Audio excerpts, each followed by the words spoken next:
La primera vez que me acosté con Diego fue en el asiento trasero del coche de mi marido. Y no fue por falta de opciones. Podríamos haber ido a un hotel, a su piso, incluso a una cafetería con baño individual. Pero no. Fue ahí, en el coche familiar, el mismo donde instaló la sillita de nuestro hijo cada mañana. Diego dijo que le excitaba la idea. A mí, que me diera exactamente igual. La puerta se cerró y durante 23 minutos dejé de ser Laura, la madre, la esposa, la administrativa. Me volví otra cosa. Una mezcla de rabia, deseo, cansancio y egoísmo. Y lo peor es que no me sentí culpable. Ni entonces, ni después. No fue algo planeado. No me levanté aquella mañana pensando hoy voy a tirar por la borda 8 años de matrimonio. Fue más bien como si llevara tanto tiempo en pausa, que cuando alguien por fin me miró con deseo, simplemente apreté el botón de play. Lo conocí en la gestoría donde trabajo. Diego es el típico proveedor que se toma demasiada confianza y no sabe distinguir entre lo profesional y lo personal. Al principio me molestaba. Luego me hizo reír. Un día me dijo que le gustaba cómo me quedaba el pelo recogido. Y desde ahí, todo fue cuesta abajo. Nos veíamos a escondidas. Cafés rápidos, excusas estúpidas, mensajes que se autodestruían. Yo fingía reuniones con clientes, él decía que tenía visitas técnicas. Nos convertimos en expertos del engaño. Todo muy elegante, hasta que Javier se enteró. Pero no como te imaginas. Y aquí es donde la historia realmente empieza. No fue un mensaje en el móvil, ni una foto, ni una conversación escuchada a escondidas. Fue algo mucho más incómodo, más crudo, más directo. El descubrimiento vino de alguien que no tenía ninguna obligación de hablar, pero que lo hizo igual. La chica de recepción, Clara, 26 años, recién llegada, con esa sonrisa nerviosa de quien aún no sabe bien cómo manejar el ambiente de una oficina. Ese martes, cuando salí a fumar antes de volver del descanso, ella me siguió. Me dijo que tenía que hablar conmigo, que llevaba varios días dudando si decirme algo, que probablemente no era su lugar, pero que prefería pasar por imprudente antes que quedarse con la culpa. Al principio pensé que se refería a algo del trabajo, un error administrativo, una factura mal pasada. Pero no. Me miró a los ojos y sin rodeos me soltó: tu marido estuvo aquí el viernes pasado. Me quedé en silencio. No porque no supiera qué responder, sino porque no entendía por qué eso sería relevante. Javier nunca venía por la oficina. No le gustaba. Una vez me dejó comida y se fue sin siquiera subir.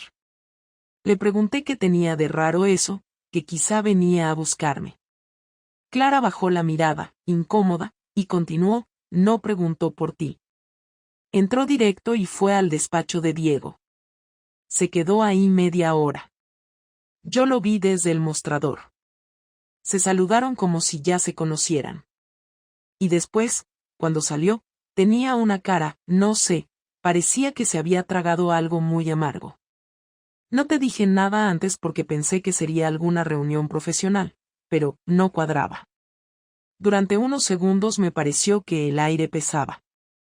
Me sentí observada, como si de repente alguien hubiese encendido una luz sobre mí.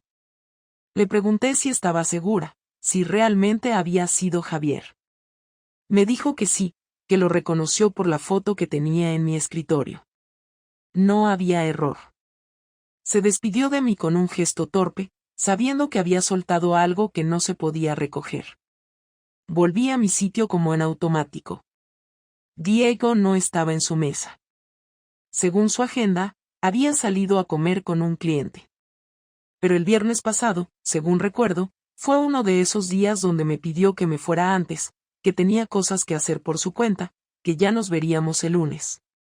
Y ese mismo viernes fue cuando volví a casa y Javier me besó en la mejilla como si nada, como si aún fuéramos dos personas sincronizadas en la rutina, cuando en realidad ya lo sabía todo o, al menos, había empezado a sospechar. No me atrevía a llamarlo. Me limité a observar. Esa noche, en casa, lo miré más de lo habitual. Su manera de quitarse los zapatos, el orden con el que dejaba las llaves y la cartera, como saludaba a Hugo como si no pasara nada. Pero había algo distinto, una rigidez en su voz, una forma extraña de mirarme, sin palabras. Esa noche no hubo conversación. Cenamos viendo una serie cualquiera, como si todo siguiera igual. Pero cuando me fui a acostar, noté que no me siguió. Lo encontré una hora después en el sofá, viendo videos en el móvil sin sonido, con los ojos perdidos. Al día siguiente, lo enfrenté. No fui sutil. Esperé a que Hugo estuviera en el colegio y le pregunté directamente si había estado en mi oficina el viernes. No lo negó. Sí, estuve, respondió, sin levantar la voz. Le pregunté por qué no me lo había dicho. Porque quería confirmar algo antes de hablar contigo.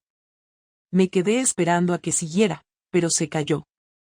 Me acerqué. ¿Y confirmaste lo que querías?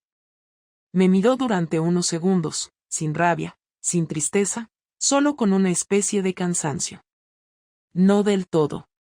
Pero tengo suficientes dudas como para hacer las preguntas que no quiero hacer.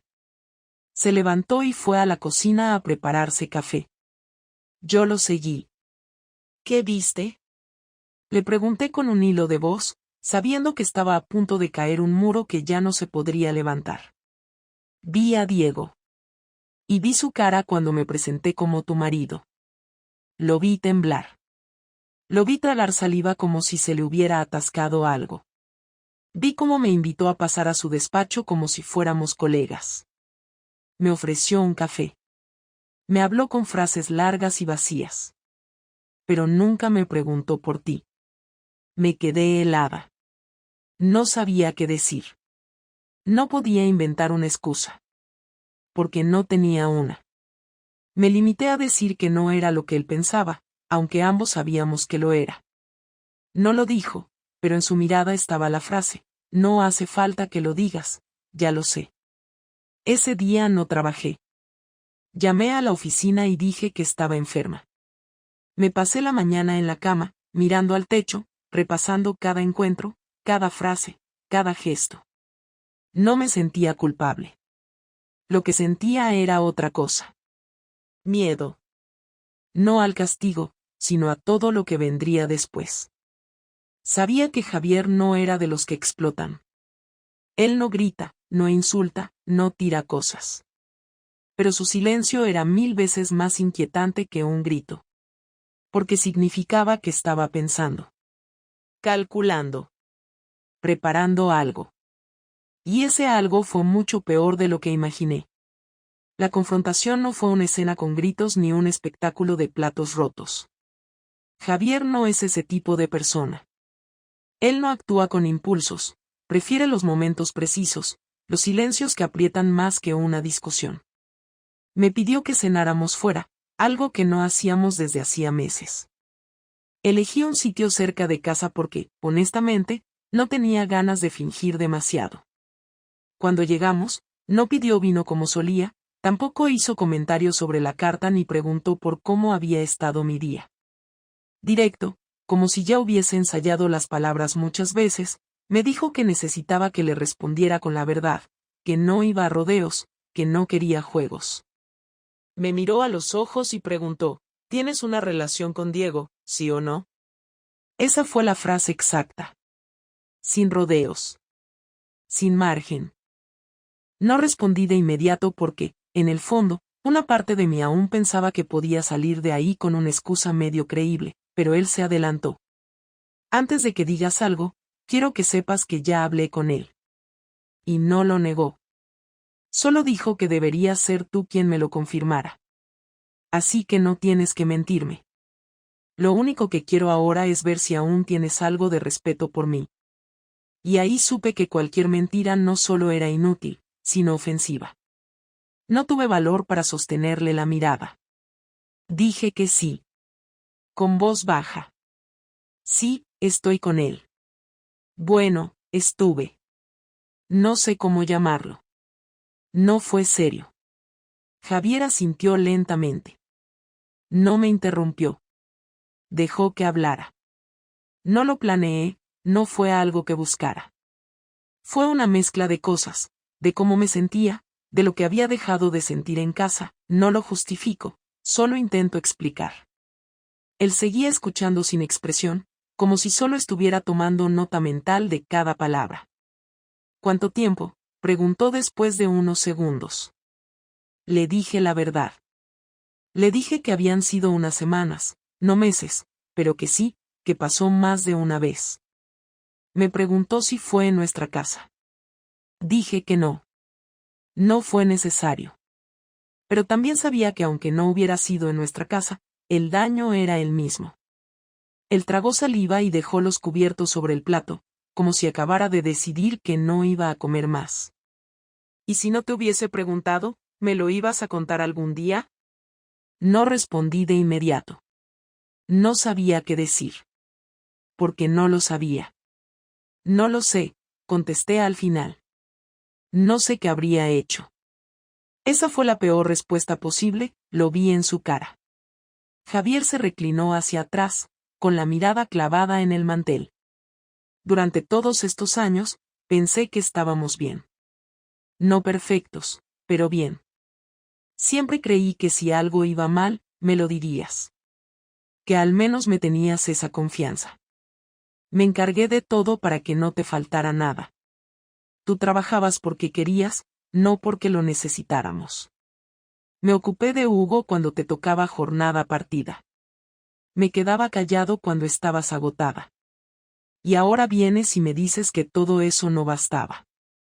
Que te sentías sola, vacía, lo que sea. Pero nunca me lo dijiste. Elegiste callarte y abrirle la puerta a otro. Y eso es lo que no puedo perdonar. No que hayas estado con alguien más, sino que no hayas tenido la mínima decencia de hablar conmigo antes de cruzar esa línea. Intenté responder, pero me interrumpió con la mano. No me des más explicaciones, Laura. No quiero justificaciones. Solo quiero saber si vas a seguir viéndolo. Le dije que no. Que todo había terminado. Que de hecho, ni siquiera sabía cómo explicarle a Diego lo que sentía, porque todo se había desmoronado desde el momento en que Javier apareció en su despacho. Que no había sentimientos profundos. Que fue algo impulsivo. Pero de nuevo, era como si todo eso no importara. Como si ya estuviera muy lejos de cualquier explicación. Pagó la cuenta sin decir palabra. El camino de vuelta a casa fue un silencio absoluto. Entramos, y antes de subir a acostarnos, me miró una última vez en el pasillo. Mañana hablaremos de qué hacemos con esto. Pero hoy no quiero ni verte. Y se fue al cuarto de invitados. Esa noche no dormí. No por culpa ni remordimiento, sino porque sabía que algo muy concreto se había roto. Algo que no se arregla con disculpas ni promesas. Por la mañana, encontré sus cosas ordenadas en el recibidor. 2 maletas medianas, su portátil, y una carpeta con documentos.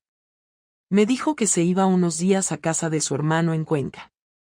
Necesito pensar. No quiero tomar decisiones con la cabeza caliente. Pero no puedo seguir aquí mirándote y recordando todo lo que ya no sirve. Le pregunté si podíamos hablar antes de que se fuera. Dijo que no. Que hablaríamos a su vuelta. Que por ahora, necesitaba distancia. Lo vi cerrar la puerta sin mirar atrás. Y ahí supe que el siguiente paso ya no iba a depender solo de mí. Que su silencio ya no era una estrategia. Era una sentencia. Javier estuvo fuera 5 días. Durante ese tiempo no llamó, no escribió, no respondió a mis mensajes. No me dejó saber si había hablado con Hugo ni si pensaba volver a casa. Yo seguía con mi rutina, aunque todo me pesaba más. Iba al trabajo, fingía normalidad, y cada noche me acostaba sola. Una noche, en el tercer día de su ausencia, recibí un mensaje de Diego. No preguntaba cómo estaba ni intentaba retomar nada, solo decía que lo habían citado en Recursos Humanos por una queja anónima sobre conducta inapropiada con una compañera. Me pedía si sabía algo. No respondí. Apagué el móvil y me quedé mirando el techo. Al día siguiente, Clara, la recepcionista, evitaba mirarme. En el ambiente se notaba algo raro. En el descanso, la jefa de contabilidad, que casi nunca se mete en nada, se acercó y me preguntó si había pasado algo con Diego, porque parecía que se estaba cocinando algo serio. Al volver a casa esa tarde, me encontré con el buzón lleno de sobres.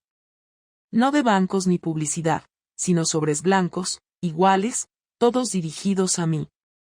Todos sin remitente. Dentro, había copias impresas de correos electrónicos.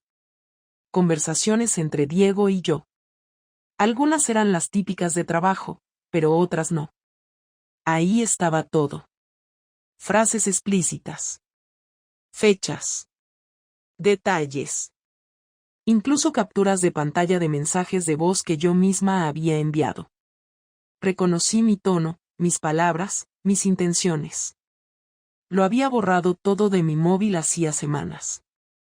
No tenía idea de que alguien había guardado cada cosa. En uno de los sobres, dentro de una carpeta roja, venía una nota escrita a mano, con la letra de Javier. Esto ya está en manos de Recursos Humanos, de tu jefe directo y de la Dirección General. Solo para que sepas lo que viene. No voy a hablar contigo todavía. Lo primero que pensé fue en Diego. Luego en mí. Luego en Hugo. Todo se entrelazó en una mezcla de consecuencias que ya no podía controlar. Sabía que había reglas estrictas sobre relaciones entre empleados, especialmente si uno de los dos tiene alguna influencia en decisiones financieras, como era el caso de Diego. Sabía que eso podía costarnos a los dos el puesto. Fui a la cocina, me serví agua, la dejé a medio tomar y empecé a caminar en círculos. No sabía qué hacer. No podía pedirle a Javier que se detuviera. No podía reclamarle nada. Él no solo tenía derecho, tenía pruebas. Pruebas que yo misma le había regalado. El día que volvió fue un viernes. Entró como si viniera solo a recoger algo. Llevaba la misma ropa que usó cuando se fue, doblada en una mochila pequeña. Me saludó con un simple hola y yo no supe si debía hablar o quedarme en silencio. Se sentó en el sofá del salón, sacó su portátil y me pidió que me sentara frente a él. Abrí la boca para preguntarle si estaba bien y me interrumpió. No quiero hablar de cómo estoy.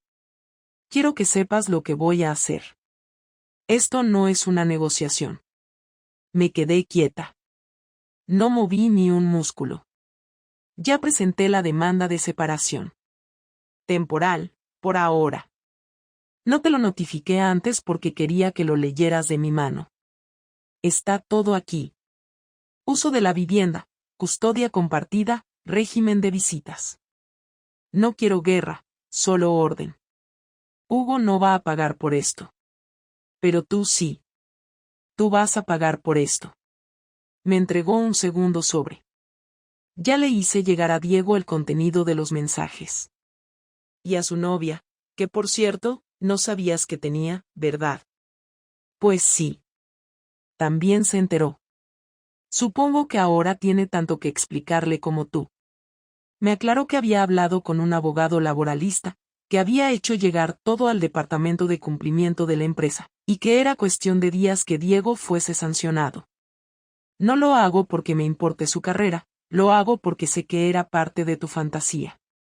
Lo admirabas, te excitaba su forma de hablar, su seguridad. Quiero que lo veas destruido. Como tú destruiste lo que teníamos aquí. Intenté hablar. Le dije que me arrepentía, que entendía su rabia, que podía aceptar el castigo, pero que eso no era necesario. Me miró como si no me conociera. Lo que no entiendes es que esto no es por rabia. Esto es por respeto. El que me tengo a mí mismo. Me dijo que no me iba a echar de la casa, que dormiría en el cuarto de invitados hasta que se concretara la separación. Que no iba a hablar de esto con Hugo todavía, pero que estaba documentando todo por si en el futuro necesitaba explicar las razones. Yo no sabía si llorar, gritar o quedarme callada. Lo miré, tratando de encontrar algo que me diera una mínima esperanza. Pero ya no estaba ahí. No quedaba nada de ese Javier paciente, conciliador, que todo lo dejaba pasar. Este era otro hombre. Uno al que yo misma empujé a dejar de ser blando. Me dijo que necesitaba que firmara unos documentos de común acuerdo para el reparto de algunas cuentas bancarias. Los puse sobre la mesa y los dejé ahí sin tocarlos. Me encerré en el baño, me senté en la tapa del váter y no hice nada durante más de una hora. La ducha goteaba, el agua caía con un sonido que ya ni escuchaba. Todo estaba en pausa. La noche pasó sin que cruzáramos palabra. Yo no dormí. Él sí. Lo escuchaba desde mi cuarto. Su respiración tranquila, su ausencia total de nerviosismo. Había ganado. No porque me hubiera vencido, sino porque me había quitado el poder de reaccionar. Y yo lo sabía. No podía ni discutirlo. Pasaron 3 días sin que dijéramos más de lo necesario. Ni una sola palabra fuera de lo funcional. Nos coordinábamos por mensajes para saber quién recogía a Hugo, que había de cena o si había algún cambio en el horario de trabajo. Javier seguía durmiendo en el cuarto de invitados, y yo en nuestra cama, aunque ya no era nuestra de ninguna forma. El ambiente en la casa era tenso, pero no por las discusiones, porque no había ninguna. Era la indiferencia lo que pesaba. Javier no gritaba, no mostraba rencor, no me lanzaba reproches. Y eso era 1000 veces peor. Su ausencia emocional me dejaba sin aire. Yo intentaba no hacerme la víctima, pero lo cierto es que me costaba asumir que ya no quedaba nada que recuperar. No era que no quisiera volver atrás, era que ya no había atrás a dónde volver. El lunes, después de dejar a Hugo en el colegio, lo encontré desayunando con calma en la cocina. Tenía su portátil abierto y una hoja impresa a su lado. Me senté al otro lado de la mesa sin decir nada. Esperé un par de minutos. Sabía que tenía que hablar, que ya no podía seguir evitando la conversación. ¿Podemos hablar sin que me cortes?, pregunté, sin mirarlo. Habla, respondió él, sin mover ni un músculo. No voy a justificar lo que hice. No vengo a pedir perdón como si eso fuera a borrar todo. Pero necesito entender qué quieres que pase con nosotros. Si ya has decidido que esto se acaba o si, al menos, podemos hablarlo. No te estoy pidiendo que me perdones. Te estoy pidiendo claridad. Porque sigo aquí y tú también, pero no sé si estamos esperando algo o si ya solo estás haciendo tiempo hasta que se firme todo. Javier cerró el portátil y me miró con una expresión neutra. Tardó un poco en responder. Lo que quiero es vivir en paz. Sin la sensación de que estoy con alguien que me miente. No necesito una pareja. No ahora. Menos una que me vea como un mueble en su vida. ¿Y tú crees que yo te veía así? No lo creo. Lo comprobé. Cuando alguien decide que es mejor meterse en una aventura con un tipo mediocre de la oficina que hablar con su marido, no hay mucho que analizar. Es más fácil abrirse de piernas que abrir la boca, ¿no? Su tono era frío, pero cada palabra me golpeaba con fuerza. No le respondí de inmediato. Sabía que si me defendía, él lo vería como otro intento de evitar la responsabilidad. Sé que fui una cobarde, dije, bajando la voz. Y no sabes cuánto me arrepiento de haberlo manejado así. Pero también sé que esto no empezó solo por Diego. No fue un accidente. Yo venía sintiéndome fuera de lugar desde hacía tiempo. Lo nuestro se volvió rutina. Todo era mecánico. Todo era deber. Nunca hablábamos de nada que no fuera Hugo, el trabajo o la comida. No me sentía escuchada. No me sentía vista. Y no es culpa tuya. Es culpa mía por no haberlo dicho antes. Pero tampoco me digas que tú estabas feliz con lo que teníamos. Yo estaba tranquilo. Y daba por hecho que tú también lo estabas. Nunca me diste señales de que faltaba algo. Y si las diste, no fueron claras. Me levantaba cada día con la intención de hacerte la vida más fácil, no más difícil. No soy perfecto, pero tampoco fui un desastre. No, No lo fuiste, admití. Fuiste correcto. Responsable. Fuiste padre, compañero, apoyo. Pero no fuiste pareja. No sé en qué momento nos volvimos compañeros de logística. Pero así fue. Javier se levantó y comenzó a recoger la mesa sin decir nada más. Lo seguí con la mirada, esperando que dijera algo. Cualquier cosa. No lo hizo. Después de guardar los platos, volvió a sentarse. ¿Tú quieres seguir casada conmigo? Preguntó de pronto, directo.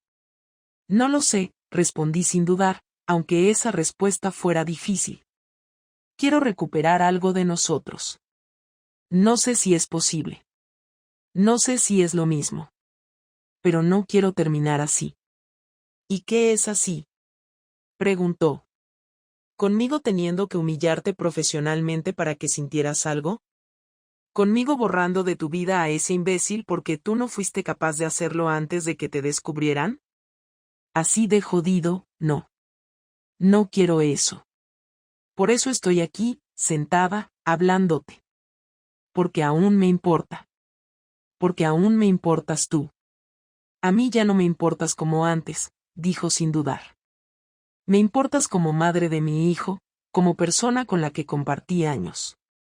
Pero no como mujer. Eso se murió. Y no pienso revivirlo. No lloré. Lo escuché. Asentí. Había algo en esa sinceridad que dolía, pero que también liberaba. No podía culparlo. No había nada que pudiera decirle para cambiar eso. Entonces, ¿qué hacemos? Pregunté. ¿Seguimos con la separación? Sí. Y si quieres, lo hacemos por mutuo acuerdo. Sin peleas.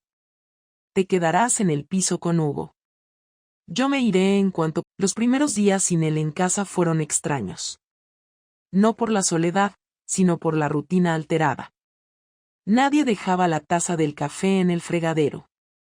Nadie colgaba la toalla del baño torcida. Nadie bajaba el volumen de la tele cuando yo me dormía antes. Cosas pequeñas, pero que en conjunto marcaban su ausencia más que cualquier gran gesto.